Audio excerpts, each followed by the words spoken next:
नमस्कार, स्वागत आहे तुमचं आईच्या स्वयंपाकघरात.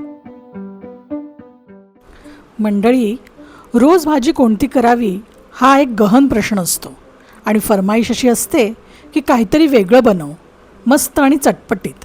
आता अशा वेळेला सगळ्या भाज्या डोळ्यासमोर नाचायला लागतात. भेंडी नको, भेंडी कालच झाली. सारखी सारखी वांगी काय, बटाटा नको बाबा, मेथी नको, ढोबळी नको. मग करायचं तरी काय? अशा वेळेला उत्तर आहे शेवभाजी. शेवभाजीसाठी कुणाची ना नाही, सगळे अगदी मनापासून खातात. मग चला करूया आपण शेवभाजी, जी झणझणीत, चटपटीत आणि तोंडाला चव आणणारी आहे. सुरुवातीला वाटण बनवून घेऊया. एका पॅनमध्ये तेल टाकलं आहे. तेल तापलं की त्यात आपल्याला कांदा टाकायचा आहे. हा कांदा व्यवस्थित परतून घेऊया. थोडासा लालसर होईपर्यंत आपल्याला तो परतायचा आहे. भाजीमध्ये तसं फारसं काही मसाले पडत नाहीत, करायला अगदी सोपी आहे. फक्त हे वाटण चांगलं केलं पाहिजे. वाटणाचं खूप महत्त्व आहे यामध्ये. कच्चं वाटण करून उपयोगाचं नाही. आता यामध्ये आपण खोबरं टाकूया. कांदा थोडासा लालसर झाल्यावर मी हे खोबरं टाकलेलं आहे. हे सुकं खोबरं किसून यात टाकलेलं आहे. आता हे सुद्धा व्यवस्थित परतून घ्यायचं आहे. खोबरं थोडंसं लालसर व्हायला पाहिजे.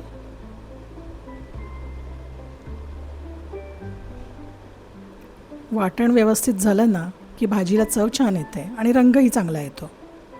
आता यामध्ये आपण लसणाच्या पाकळ्या आणि आलं टाकलेलं आहे.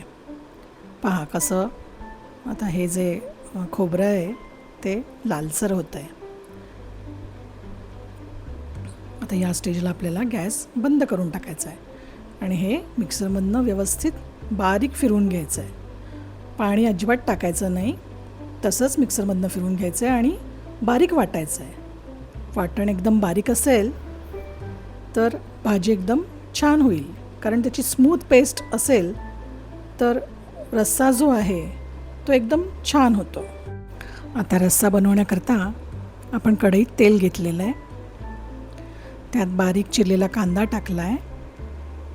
तो व्यवस्थित परतून घेऊया. थोडासा मऊ होईपर्यंत आपल्याला हे परतून घ्यायचं आहे.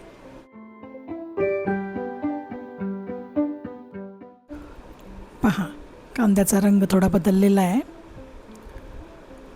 आता हळूहळू मऊ व्हायला लागला आहे. एका साईडला मी पातेल्यात पाणी गरम करत ठेवलेलं आहे. हे आपण वाटण यामध्ये टाकून घेऊया.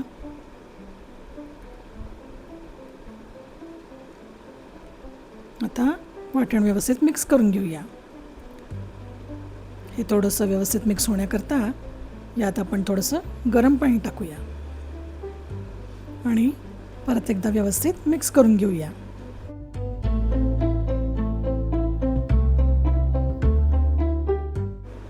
आता यामध्ये आपल्याला मसाले टाकायचे आहेत. लाल तिखट टाकूया, बॅडगी मिरची पावडर टाकूया रंगासाठी, नंतर कांदा लसूण मसाला टाकायचा आहे आणि काळा मसाला टाकायचा आहे. आता आपल्याला व्यवस्थित हे परतून घ्यायचं आहे.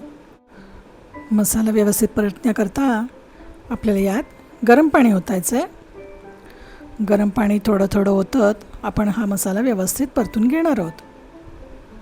याच्याने काय होतं, मसाला करपतही नाही आणि एक छान त्याला रंग येतो आणि तेलही सुटतं.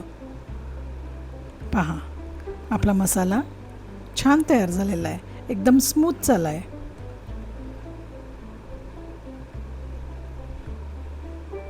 रंग पण पहा किती छान आला आहे आणि वासही मस्त दरवळतोय.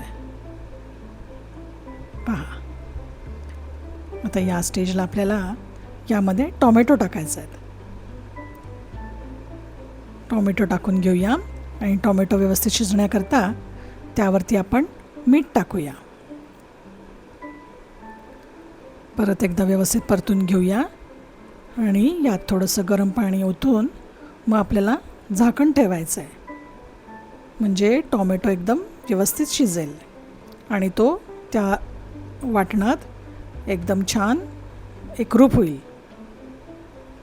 तो व्यवस्थित मिक्स होण्याकरता आपण झाकण ठेवलं होतं आणि झाकण उघडून आता परत आपण ते व्यवस्थित मिक्स करतो आहे. ते एकजीव झालं की मग आपल्याला त्यामध्ये गरम पाणी ओतायचं आहे. पहा कसं छान ते एकत्र झालेलं आहे आणि वाटणाचा रंगसुद्धा पहा खूप छान आलेला आहे. अशा वाटणावरती मग आपण पाणी जेव्हा ओतू तेव्हा त्याच्यावर चांगला तवंग येतो, असा लालसर तवंग येतो. कधीही वाटणाची भाजी बनवायची असेल तर हे असं गरम पाणी ओतून ओतून तुम्ही परतून घ्या, तर भाजी छान होते. पहा त्याला कसा तवंग आलेला आहे. आता या स्टेजला आपल्याला यामध्ये गरम पाणी ओतायचं आहे.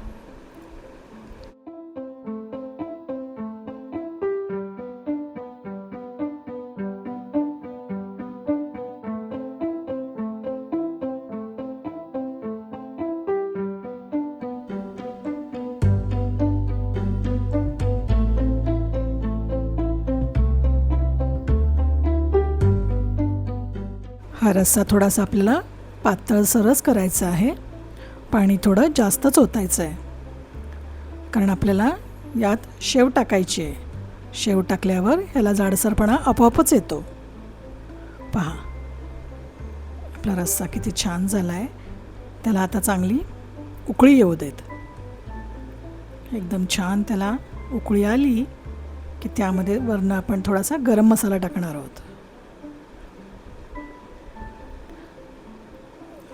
ही शेवभाजी जेव्हा बनवाल तेव्हा असा रस्सा बनवून जेवायच्या वेळेला शेव टाकली की ती खायला बरी वाटते. आधीच टाकून ठेवली की ती मऊ पडते. त्यामुळे शेव ह्यात टाकल्या टाकल्या लगेच वाढायला घ्या. आता आपण यामध्ये शेव टाकून घेऊया. पहा काय छान दिसतंय, एकदम टेम्पटिंग वाटतंय.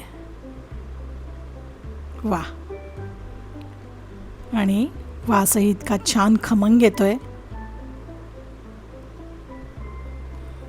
मी खात्री देते अशी शेवभाजी करून खाल्लीत तर तोंडाला चव नक्की येईल. आता सजावटीसाठी थोडीशी आपण कोथिंबीर टाकूया आणि वाढायला घेऊया. पहा थोडी एक 5 मिनटं आपण याला उकळी काढायची आणि मग सर्व करायची. वा, पहा ही भाजी तुम्ही पोळीबरोबर खा, गरम गरम भाताबरोबर खा किंवा भाकरीबरोबर खा, कशाबरोबर एकदम छान लागते. तुम्ही करून पहा अशी शेवभाजी आणि कशी झाली ती मला नक्की कळवा. व्हिडिओ आवडला असेल तर लाईक करा, चॅनलला सबस्क्राईब केलं नसेल तर सबस्क्राईब करा. अशा वेगवेगळ्या व्यंजनांसाठी पुन्हा भेटूया पुढील व्हिडिओमध्ये. तोपर्यंत धन्यवाद.